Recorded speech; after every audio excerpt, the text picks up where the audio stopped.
대한예수교장로회 통합총회 신학교 중 한 곳인 부산장신대학교가 올해 창립 70주년을 맞았습니다. 한국전쟁이 끝날 무렵 세워진 부산장신대는 지난 70년 동안 부산 경남 지역 교회와 성도들에게 올바른 신앙의 기준을 제시하는 역할을 감당해왔습니다.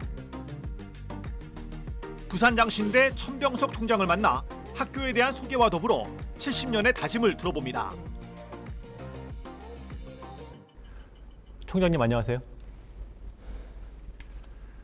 1953년에 세워진 부산장신대학교, 올해로 설립 70년이 됐습니다. 부산장신대학교는 어떤 학교인지 먼저 소개해 주시죠. 예, 부산장신대학교가 고유 이름인데요. 장로회에 소속된 종합대학입니다. 예장 통합총회에 속해 있는 신학대학. 그렇습니다. 종합대학이기 때문에 신학과만 있는 것이 아니라 학부의 사회복지학과, 사회복지 상담학과죠. 정확하게는 특수교육학과와 함께 있습니다. 그리고 대학원에도 일반 대학원, 또 특수대학원 4개 정도, 그다음에 MDB 과정, 신학대학원, 목회자 양성과정이 또 있습니다. 예, 뭐 신학과만 있는 것이 아니라 상담학과, 뭐 복지학을 가르치는 학과도 있는 종합대학이고, 말하자면 부산을 중심으로 한 그 일대의 교회의 목회자를 공급하는 신학교라고 그렇습니다. 이해하면 되겠습니까? 예. 예. 학교가 세워진 1953년은 한국전쟁 정전협정이 체결된 해예요. 상당히 어렵고 혼란한 시기에 학교가 세워진 건데, 그렇습니다. 지난 70년 동안 어떻게 처음 학교가 세워졌고 지금까지 발전해 왔는지 뭐 자세하게는 말씀 아니어도 좀 대략적인 설명을 좀 해주시죠. 1953년은 6.25 전쟁이 끝나는 시기였고, 그 시기에 세계사적 흐름은 세계 사조가, 그 전까지는 보수주의에 대해서 자유로운 그 신앙을 추구하는 교회들이 크게 확산되어가는 분위기였었는데, 이제 2차 세계대전 마치면서 신학적 반성이 소위 신정통주의라는 신학적 경향으로 미국 교회도 재편되고, 그런 혼란과 더불어서 한국 교회의 분열도 뒤따라서 왔고, 특히 장로교가 3차 분열에 걸쳐 가지고 다양하게 분화되었잖아요. 그리고 그 여파로 이제 우리 학교가 53년도에 생길 때에는 그런 혼란된 그 상황 속에서, 신학적인 또 사회상으로서도 혼란된 상황 속에서 처음 뿌리를 내리게 되었습니다. 그런데 이제 교회적으로 보면 6.25 전쟁 직후이기 때문에 이 부산 지역은 우리 한국 전체의 도피성이 되었지 않습니까? 특히 교회의. 그래서 북한 교회 성도들이 자유를 찾아서, 신앙을 찾아서 내려왔을 때 전쟁과 더불어 가지고 부산까지 쭉 다 내려오지 않았어요. 그래서 서울에 있는 분들도 내려왔고, 또 북한에 있는, 이북에 있는 분들도 내려왔고, 그 교회들이 부산에 정착해서 또는 부산에 있는 교회에 곁들여서 신앙생활을 하다가 이제 휴전이 되고 나서는 남한 전역으로 흩어질 수가 있었지 않아요. 그때까지 부산이 이 성도들을 받아서 수용하고 신앙생활을 유지하고 있었다 여겨집니다. 그런데 이제 전쟁이 끝나고 휴전이 되니까 그들이 떠나거나 다시 정착하거나 간에 여러 가지 다양한 형태의 교회 신앙의 모습이 그대로 있는 채로 부산이 좀 혼란된 상태에 있었는데, 그때 학교가 정초하게 된 것이죠. 그러니까 상당히 혼란한 것을 제대로 된 교육을 통해서 미래의 교회를 꿈꾸면서 만든 학교가 우리 학교다, 이렇게 얘기할 수 있습니다. 네. 1953년이면 이제 정전이 이루어진 해이기도 하지만 또 교회 안에서는 한국교회 전체로 보면은 교회가 분열하는 시기 예. 그 한가운데서 말하자면 예장통합총회의 신앙을 가지신 분들이 지속적인 어떤 신학 교육을 펼쳐가기 위해서 부산 지역에 학교를 세웠다 이렇게 이해하면 되겠군요. 예, 물론 그 시기는 총회에서 분열한 날짜를 정할 수 있겠지만 그 여파는 추후에 계속 이어졌거든요. 그러니까 이를테면 우리 학교를 처음에 설립했을 때 이사였던 분, 교장이었던 분이 또 교단에 속하지 않은 그 분들도 생기고 했으니까 그 이전 것과 그 이후하고의 그 중간쯤에 막 섞여 있다 이렇게 얘기할 수 있습니다. 그러니까 하여튼 혼동과 새로운 질서를 찾으려고 하는 그 시기다 이렇게 말씀드릴 수 있습니다. 예, 부산장신대학교가 속해 있는 대한예수교 장로회 통합총회. 예, 맞습니다. 예, 그 안에는 7개 신학교가 있지 예. 않습니까? 대표적인 학교는 이제 서울 광장동에 있는 그렇습니다. 장로회 신학대학교가 예, 대표적이고요. 모태지요. 예. 7개 신학교 중에서 부산장신대학교만의 특징이 있을까요? 첫째로는 제일 작습니다. 제일 늦게 교육부 인가를 받은 학교이기도 하고요. 그러나 그렇기 때문에 제일 신선합니다. 제일 신선하고 또 의욕에 차 있습니다. 게다가 신학이 중심에서 시작되느냐 또는 변방에서 역동성을 갖고 시작하느냐 이런 차원에서 볼 때는 가장 역동성이 있고 진취적인 그런 교수님들과 그런 전통을 가지고 배우려는 학생들로 이루어져 있다는 게 아마 독특한 특징이라고 할 수 있겠죠. 그런데 구성적으로는 그렇습니다. 우리 아마 7개 신학교 중에 특수교육학과를 가진 그 학교는 우리 학교일 거예요. 그래서 그 과목 학과적으로 좀 특수한 측면이 있고 특수교육학과를 우리가 잘 운영을 했습니다. 그래서 재작년에는 A 등급 플러스 특별히 아주 잘한 평가를 받아서 운영을 잘 하고 있고요. 교육부 평가에서 그렇게 받았단 말씀인가요? 예. 네. 그건 교사를 양성하는 과정이기 때문에 공식적인 평가를 매해 받습니다. 네. 그래서 특수교육학과가 이미 지역사회에 잘 알려져 있는 학과로 그렇게 부각되어 있습니다. 신학과가 이제 그 학부와 신대원을 통해서 그 양성이 되고 있고요. 그다음에 사회복지 상담학과가 있는데 사회복지 상담학과는 우리 학교가 이제 문교부 교육부의 엄격한 통제를 받는 대상이 되다 보니까 아쉽게도 지금 이제 4학년 과정만 막 남겨놓고 폐과의 아픈 그 시간들을 가졌습니다. 그러나 그 사이에 졸업한 학생들이나 현재 학생들이 훌륭하게 사회에서 기여할 수 있는 좋은 그 교육을 받고 또 성장했다고 생각합니다. 네. 그렇다면 부산장신대가 지향하는 교육 철학이 있을까요? 예. 교단 안에 여러 개의 신학교가 있지만 각 학교마다 특성이 있을 텐데 예. 부산장신대는 어떤 인재를 교회와 사회에 배출하고자 노력하고 있습니까? 예, 그 지금까지 이제 그게 교육 목표 이런 것에 구호에 담겨가지고 해마다 또는 긴 텀을 두고 전개되어 왔는데 교회의 그 일꾼을 양성하는 인재를 양성하는 그런 학교가 되자 또 사회에 기여하는 훌륭한 그 일반 학과도 있으니까요. 사회인을 양성하는 학교가 되자 그런 표가 한때 있었고요. 또 한 번은 이제 그 영성, 지성, 그다음에 이런 인격과 관련된 인성 이런 성품들을 특성으로 가질 수 있게 훈련시키는 학교가 되자 그런 구호를 내세울 때가 있었는데 제가 이제 지난 봄에 취임을 학교에서는 했으니까 제 구호는 이렇게 한번 정해봤습니다. 어떤 학생을 또는 이 시대에 양성해야 되느냐 하는 목표를 얘기하게 된다면 제일 중요한 게 한 개인이 행복해야 된다. 행복한 사람이 행복한 가정을 만들 수 있고 행복한 교회를 가꿀 수 있고 행복한 나라를 건설할 수 있다. 그래서 아주 행복을 초점에 맞추는, 그러나 그 행복이 다양하게 해석될 수 있기 때문에 그 중심에는 거룩함이 있어야 된다. 거룩함은 곧 하나님의 품성을 담는 것인데 의, 생명, 도덕적인 그 선 이런 것들을 다 포함하는 내용이라고 생각합니다. 그 거룩함이 동반되지 않은 행복은 우리의 행복은 아닌 것이죠.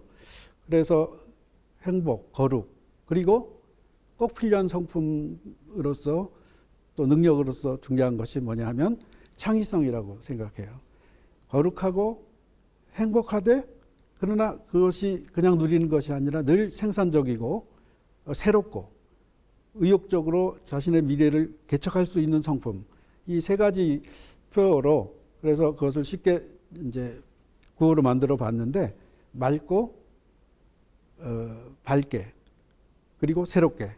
맑은 것은 거룩한 것, 밝은 것은 행복한 것, 그리고 새로운 것, 그거는 창의적인 것.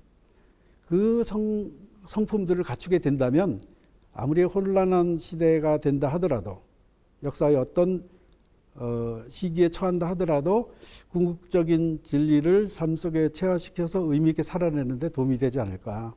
그게 이제 학생들 개인에게 부탁하고 싶은 성품이고 학교도 그런 방식으로 이 시대에 디자인해서 헤쳐나갔으면 하는 게 소원입니다. 그런 교육을 펼치기 위해서 학교가 노력하는 부분도 있을 것 같은데요. 그럼요. 당연히 많은 예. 계획들을 세워야겠죠. 예. 그래서 이 지역의 학부 학생들은 아직 고등학교 마치고 이제 사회로 나가기 전에 성숙한 사고를 가지고 전력해서 공부하면 엄청난 변화를 가지고 올 수 있는 시기라고 생각합니다. 그래서 학부 학생들은 가능하면 그 주거형, 그 레지던트형, 그러니까 기숙사의 교수님들과 함께 생활을 하면서 생활적인 차원과 인격적인 차원과 지식적인 차원을 공유할 수 있도록 하는 교육이 이루어져야 되겠다. 그거를 일단 목표로 삼고 있습니다. 일부는 시행이 됐지만 정책적으로 깊이 있게 다루어지지 못했기 때문에 아직 완결판은 아니라고 생각해서 구체적으로 그 일을 할 수 있도록 준비를 하고 있습니다.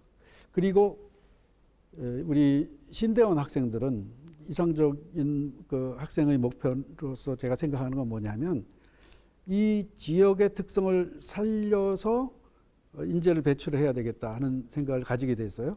우리 교수님들 생각도 다 마찬가지일 거라고 여겨지는데 도시에 있는 학생들, 도시에서 자란 사람들은 저도 그렇게 자랐지만은 농촌 경험과 어촌 경험과 소위 말해서 지구 전체의 다양한 경험을 통합한, 통전한 그런 세계를 구축하기 어렵다고 생각합니다.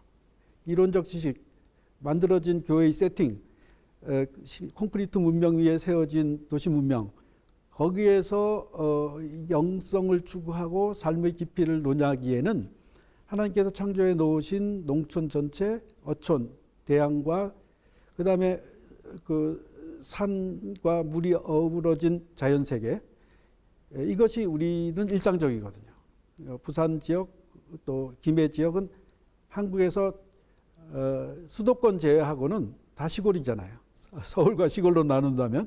그래서 이 지역은 서울 중심으로 보면 변방 지역인데 변방 지역의 장점은 뭐냐? 그런 류의 원시적인 자원이 많다. 이 원시적인 자원이 오히려 영성화시키고 신앙적, 신학적 깊이를 더하는 데 좋은 경험이 되는 베이스를 제공해 준다. 이렇게 생각합니다. 그래서 어차피 우리가 이 지역을 담당한다면 농촌, 어촌으로 나가야 되기 때문에 농촌, 어촌에서 생활 터전을 가지고 있는 사람들에게 또 도시뿐만 아니라 그런 사람들에게도 삶의 의미야, 주님께서 주시는 삶의 풍성함을 누릴 수 있는 행복을 창출할 수 있는 그런 능력을 갖춘 사람으로 우리 신대원생을 키우고 싶어요. 그게 통전적 신앙 경험에 기초한 교육이 되겠죠. 그래서 그런 목회도 포함하지만 그런 삶의 능력을 키워주는 데에 우리 신대원 학생들 교육 과정에 그래서 이미 되고 있는 것은 생명목회 생명신학 과정을 10수년 전부터 우리 학교만 총회의 위탁을 받아서 교육을 시작해서 하고 있었어요. 그러니까 그것이 이제 하나의 시발점이고 더 구체적인 프로그램으로 발전시켜 가야겠죠. 예. 학교 설립 70주년이 됐으니까 예. 뭐 지난 70년을 돌아보고 감사의 고백하는 시간도 있지만 또 이제 앞으로의 계획도 다짐하는 시기가 아니겠습니까? 그렇죠. 70년 맞아서 어떤 도약을 위한 계획을 세우고 있는지 말씀해 주시죠. 부산 지역은 6.25 때에도 전쟁 참화를 직접 겪지는 않았지만 이런 여러 가지 혼동스러운 상황 속에서 신앙을 찾아서 또 교회를 학교를 형성하고 이런 작업을 거쳐야 했었기 때문에 그런 역사적 흐름 속에 받은 상처와 어려움, 질서 찾기의 그 다양한 우여곡절들이 우리 학교 역사에 그대로 배어 있어요. 이것을 어떻게 승화시킬 것이냐 또는 어떻게 해결한다기보다는 어떻게 수용하고 넘어설 것이냐 하는 게 과제였는데 이번 70주년 행사는 여태까지 좀 불편하고 어려운 역사의 시간이었다 할지라도 그것을 다 하나님 앞에 내어놓고 저 개인적으로 표현한다면 회개할 것을 다 회개하고 싶고 깨끗하게 비우고 하나님께서 새롭게 창조해 주시는 영으로 학교가 이제부터는 새로운 영성과 기풍을 형성해 갔으면 좋겠다. 이런 기도가 가장 깊은 데 있어요. 그리고 거기에 기초해서 우리 지역사회의 개인들 또 교회, 노회, 총회 이르기까지 연관된 모든 사람들이 이 학교에서 새로운 희망을 보고 새로운 비전을 보고 새로운 길을 찾을 수 있는 그런 학교로 자리매김되는 원점을 확인하는 그런 학교가 되었으면 좋겠다 하는 바람이 있고요. 그 생각에 기초해서 이제 교육과정, 학생들 지도 프로그램, 또 미래에 대한 목표 세우려고 합니다. 그래서 만약에 2053년 100주년 될 때는 제가 바라기는 그리고 가능하리라고 생각하는데 적어도 우리나라에서는 가장 혁신적으로 변화되었고 가장 미래 희망이 있고 훌륭한 대학이다. 그래서 외국에서도 배우러 올 수 있는 그런 학교로 자리매김될 수 있으리라고 생각을 합니다. 끝으로 70년을 맞은 부산 장신대의 다짐 그리고 또 한국교회와 성도들에게 당부하고 싶은 말씀 있으시면 한 말씀 해주시죠. 예, 이 시대에는 풍요를 누리고 있기 때문에 점점점 소명감이 줄어들고 있습니다. 한국교회를 개척해왔던 선배 목사님들 또 성도들 생각하면 그 눈물겹고 어려웠던 환경들을 믿음으로 극복하는 그런 열정들이 있었는데 지금 그것이 그런 현상을 찾아보기가 참 쉽지 않은 시대를 맞이했습니다. 그래서 이제는 신앙인으로서의 정체성을 확보하는 것이 먼저 중요하게 된 시점입니다. 그래 우리 학생들을 신앙적 정체성을 가지고 사회에 기여할 수 있는 사람들로 키우는 게 학교로서는 목표가 되겠고요.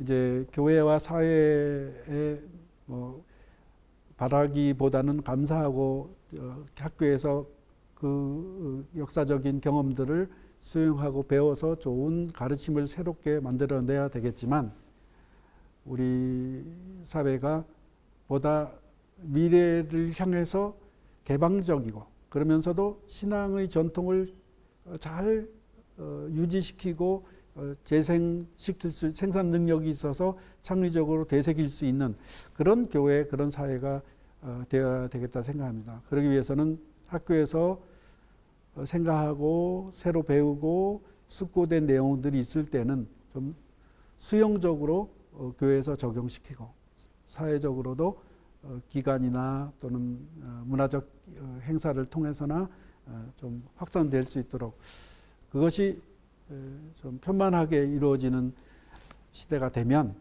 좀 더 현상을 넘어설 수 있는 미래를 기약하게 되지 않을까 그렇게 생각합니다. 사회의 변화, 역사의 변화는 하나님께서 주관하시는 것이지요. 그렇기 때문에 우리가 그걸 기획하거나 조작한다고 해서 되는 건 아니고 문제는 그렇게 이끄시는 하나님의 손길을 바라보는데 개방적이어야 한다. 그것은 신학교나 교회나 사회가 다 마찬가지일 거예요. 그 공감대가 일치가 되게 되면 그러면 하나님께도 영광이 되고 우리에게도 기쁨이 되는 그런 삶과 시대를 만들 수 있지 않을까 그렇게 생각합니다. 예. 부산 지역은 이제 복음화율이 낮은 지역으로 많이 알려져 있는데 예. 개신교에 대한 신뢰도가 많이 또 떨어지고 있는 이런 흐름을 비춰보면 지역 교회들이 많이 어려울 걸로 예상이 됩니다. 예. 부산 장신대 70년 맞았는데 앞으로 많은 인재들을 교회에 공급해서 한국교회 회복에 큰 도움이 됐으면 좋겠습니다. 네, 총장님 오늘 말씀 감사합니다. 예, 고맙습니다.